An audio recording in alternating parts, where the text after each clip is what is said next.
ठीक है मनोज सर, आप भी सहमत हैं इस बात से? हमने देखा पिछले 1-2 साल से कई बड़े नेता छोड़कर गए, उससे पहले भी जाते रहे। इलेक्शन से ठीक पहले भी काफ़ी बड़े नेता गए जी। तो आम आदमी पार्टी का ऑर्गेनाइजेशन जैसे बीजेपी है या कांग्रेस है, उस हिसाब से जो बड़ा ऑर्गेनाइजेशन होता है, स्ट्रांग ऑर्गेनाइजेशन होता है, वो आज की डेट में आम आदमी पार्टी का है नहीं। और पूरी की पूरी पार्टी अरविंद केजरीवाल के इर्द गिर्द ही वो है, सीमित है, केंद्रित है। और अगर आपको ये चीज़ भूलनी नहीं चाहिए कि अरविंद केजरीवाल के ऊपर करप्शन का केस अभी भी है, ईडी का में भी और सीबीआई हर जगह।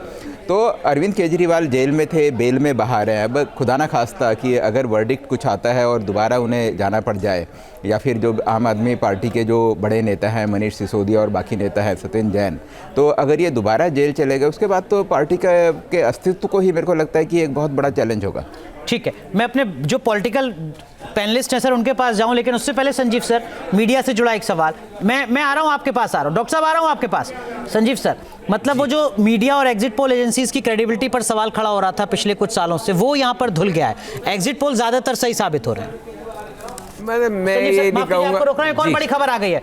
आम आदमी पार्टी को एक और बड़ा झटका लगा है, अरविंद केजरीवाल चुनाव हार गए। इस वक्त की बड़ी खबर, बहुत बड़ी खबर, नई दिल्ली विधानसभा सीट से अरविंद केजरीवाल चुनाव हार गए हैं। प्रवेश वर्मा ने अरविंद केजरीवाल को चुनाव हरा दिया है। तो बड़ी खबर इस वक्त की सबसे बड़ी यही कि आम आदमी पार्टी के राष्ट्रीय संयोजक, दिल्ली के पूर्व मुख्यमंत्री, एक आंदोलन से राजनीतिक जमीन तैयार करने वाले सबसे बड़े चेहरे विधानसभा चुनाव में चुनाव हार चुके हैं। अरविंद केजरीवाल को प्रवेश वर्मा ने चुनाव हरा दिया है। इस वक्त की बड़ी खबर आपको बता रहे हैं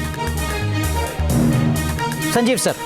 बहुत ही बड़ा पॉलिटिकल अपसेट है ये, और एक्चुअली आम आदमी के फ्यूचर को भी ये इफेक्ट करेगा, क्योंकि अरविंद केजरीवाल विधानसभा पहुंचते तो अपनी ग्रुप को, अपनी टीम को कहीं ना कहीं संगठित रख पाते। अब वो 22 लोगों में जो अभी लीड्स दिखा रहे हैं, उसमें उनका शीर्ष नेतृत्व तो गायब हो चुका है। जैसे आप अभी कह रहे थे, गोपाल राय एकमात्र ऐसे नाम है जो चल रहे हैं। तो पीछे से संचालन कितना कर पाएंगे? मेन चैलेंज आम आदमी पार्टी के पास यही है कि क्या वो इस हार और विपदा के बावजूद बने रहेंगे। जेल जाए नहीं जाए वो एक अलग बात है, उससे तो कष्ट और बढ़ेंगे, लेकिन बाहर रह के भी अपने संगठन को और अपने साथियों को कैसे साथ रख पाएंगे। इंडिया गठबंधन में अब उनकी क्या भूमिका रहेगी? ऑब्वियसली वो काफ़ी उनका स्तर और हैसियत कम आकी जाएगी आज के बाद। तो वो सारी बातें, विपक्ष की राजनीति अब क्या रहेगी। ठीक है मनोज सर, एक आपका छोटा सा रिएक्शन। केजरीवाल का हारना आम आदमी पार्टी के संगठन और भविष्य के लिहाज से सबसे बड़ा झटका। हाँ देखिए, ये पूरी की पूरी पार्टी अरविंद केजरीवाल ने ही बनाई थी, और पूरा का जो इलेक्शन था, ये वाला इलेक्शन अरविंद केजरीवाल के चेहरे पे ही उन्होंने कॉन्टेस्ट किया था। और अरविंद केजरीवाल ही इस पार्टी की आइडियोलॉजी थे, वही इस पार्टी के चेहरा थे, वही इस पार्टी के जो नेता हैं वो थे। तो जो भी मतलब कि सब सारी की सारी ताकत वो एक ही आदमी के हाथ में केंद्रित थी। ऐसे में वो हार गए।